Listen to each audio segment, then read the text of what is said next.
To one and all, this is K. Bhavya from 9th standard. First of all, respected Honorable Principal of LSHS M. Shekharadar sir and correspondent of our school K. Anjaneyal sir, and respected all the teachers and my dear brothers and sisters, once again a pleasant good morning to all. It's been a great opportunity to me to present my topic, and as we already knew that our Telangana was under the rule of Nizam. During the administration of Nizam, we faced many problems by the rules and regulations of the Nizams. During this period, normal people became into revolutionary leaders to fight against the Nizams, and they did many protest movements and struggles against them to gain their but fundamental rights. And today my topic is about one of the person who fought for the Telangana and sacrificed his whole life for the people. That person name is P. Sundaraya, the Puchalapalli Sundaraya. Let us know about him.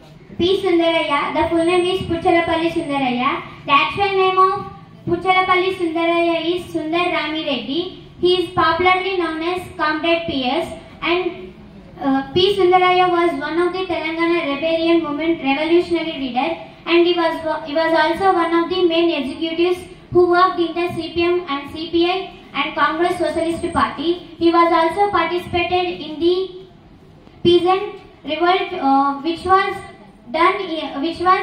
accused to form Hyderabad state of India, which was called as Telangana Rebellion, as he played crucial role in Telangana Rebellion movement. He was also a main executive in the CPM and CPI parties until the year 1976.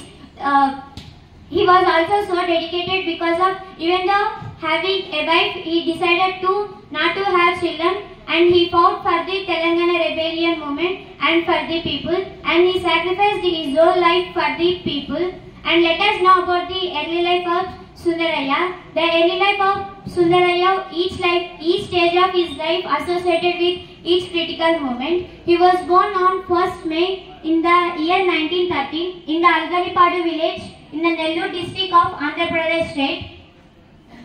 Sundaraya was belonging to their feudal family. It means in those days they were landlords. It means for an area they were landlords under the Nizams. He was belonging to a lord's family, and even though he is belonging to the higher caste people, he was opposite to higher caste people, and he didn't like the thing which was done by the Nizams. It means treating the lower caste people.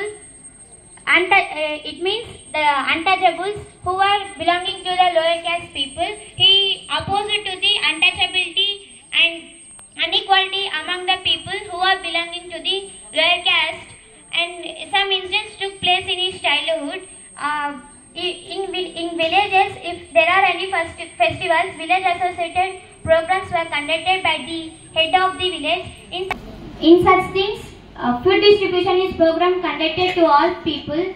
In those days, lower caste people were served few or unboiled. Such kind of food is served to the lower caste people, and different kinds of delicious food is served to the higher caste people. Sundaraya didn't like such thing, and in his childhood, not only after becoming an adult, from his growing stage, he was opposite to the system of untouchability and inequality among the people.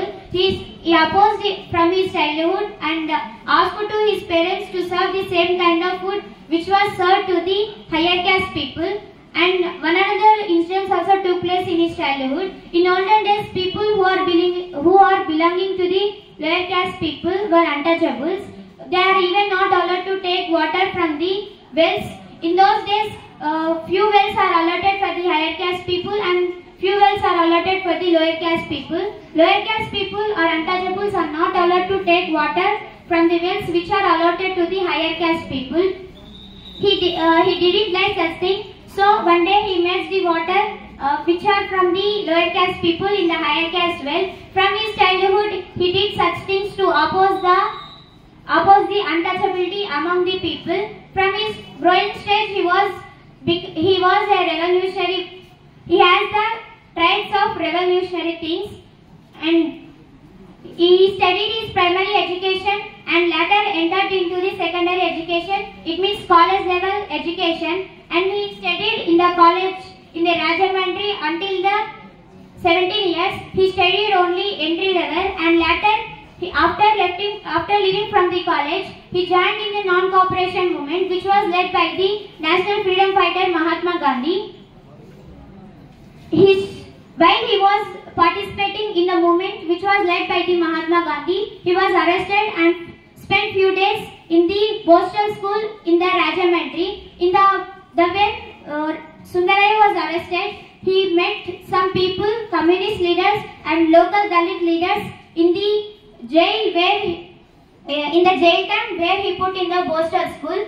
And after releasing from the Boston school, he organized one agriculture laborers against the bonded labor, and he fought after releasing from the jail, and during his secondary education, even in studying in Rajahmundry, when he was studying in the college, such thing untouchability among the students was being run, and he was opposite to such things even in the colleges. When he was studying in the entry level college secondary education, the main person who was belonging to the CPI party named Amir Haider Khan, he was invited to the college where Sundaraya was studying.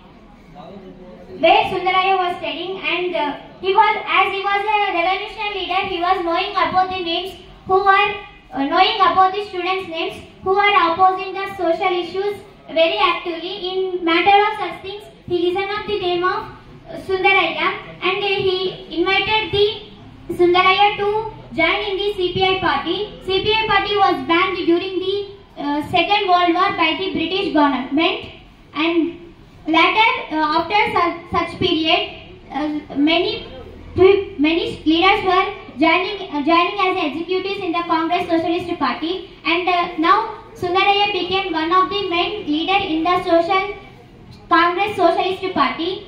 And in those period, the main person who was main person in the CPI, Amir Haider Khan, was arrested, and the total burden and responsibilities of the party were on the shoulders of Sundaraya.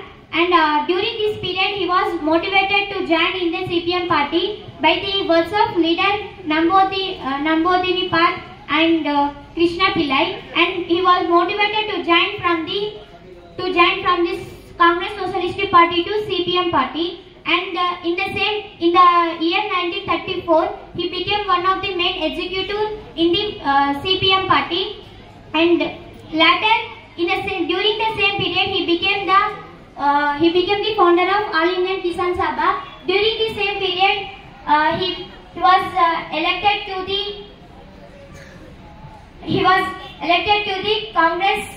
first Congress, which was held at the Bombay, and the second Congress, which was held at the Calcutta.